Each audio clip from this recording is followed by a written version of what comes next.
Okay, फेरि पनि तपाईहरुलाई स्वागत छ। एकदमै बिल्कुलै नयाँ भिडियो लिएर म तपाईहरुको माझ आइरहेको छु। आज म तपाईहरुलाई चाहिँ how to convert quinary to binary number भनेर सिकाउँदै छु। यो भन्दा अगाडि हामीले चाहिँ decimal to binary, binary to decimal सिकायौं अनि quinary to decimal, decimal to quinary पनि सिकाएको छु। त्यो भिडियोहरु तपाईले हेर्न छुटाउनु भएको छ भने तपाईले अगाडि गएर हाम्रो भिडियोहरुमा हाम्रो चाहिँ युट्युबको भिडियोहरुमा चाहिँ त्यो भिडियोहरु चाहिँ हेर्न सक्नुहुनेछ। साथै तपाईले चाहिँ आज म सिकाउँदै छु how to convert quinary number into binary number. Quinary नम्बरदेखि बाइनरी नम्बर सिम्पली हामीले चाहिँ के गरिरहेको थियौं भने डेसिमल नम्बरलाई चाहिँ बाइनरी अथवा क्वाइनरी नम्बरलाई डेसिमलमा कन्भर्ट गर्न सिकिरहेको थियौं हामीले। अब चाहिँ हामीले के गर्दैछौं भने सिधै क्वाइनरी नम्बरदेखि बाइनरी नम्बरमा चाहिँ कसरी हामीले चाहिँ त्यसलाई कन्भर्ट गर्ने भन्ने कुरा। यसको लागि दुईटा स्टेप आवश्यकता पर्छ। जसरी हामीले पहिला यसलाई डेसिमलमा चेन्ज गर्थ्यौं, जस्तो 1 4 2 3 5, यसको डेसिमल नम्बर कति हो त्यो फाइन्ड आउट गर्नु पर्यो। डेसिमल नम्बरलाई फाइन्ड आउट गर्नु पर्यो।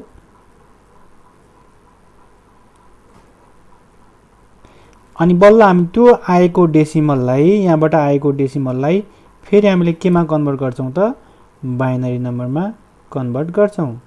फर्स्टमा हामीले के फाइन्ड आउट गर्नु पर्यो, डेसिमल नम्बर फाइन्ड आउट गर्नु पर्यो। डेसिमल नम्बर फाइन्ड आउट गरिसकेपछि त्यसपछि आएको नम्बरलाई हामीले फेरि बाइनरी नम्बरमा कन्भर्ट गर्छौं। त्यसको लागि हामीले डिभाइड गर्छौं। ल म यहाँ तपाईलाई चाहिँ के गर्दै छु त 1 4 2 3।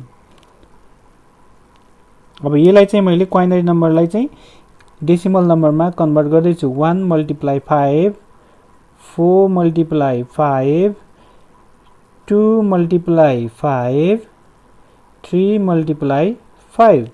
अब यसपछि हामीले सिम्पली के गर्नु राख्नु पर्यो त पावरहरु राख्नु पर्यो।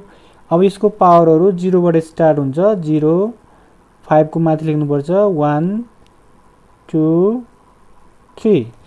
अब यति लेखिसकेपछि हाम्रो नम्बरहरुमा 1 × 5 पावर 3 भनेको कति हो 125 हो, प्लस 4 × 5 पावर 2 भनेको कति हो 25 हो।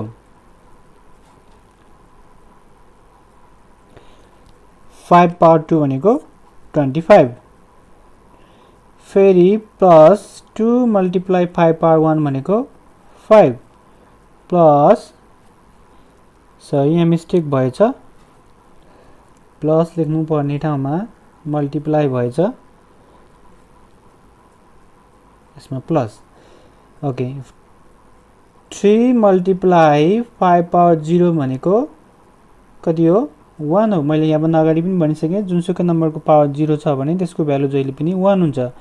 125 × 1 125, 25 4 टाइम्स 100, प्लस 2 × 5 10, प्लस 3 × 1 3, 225 235 238 238।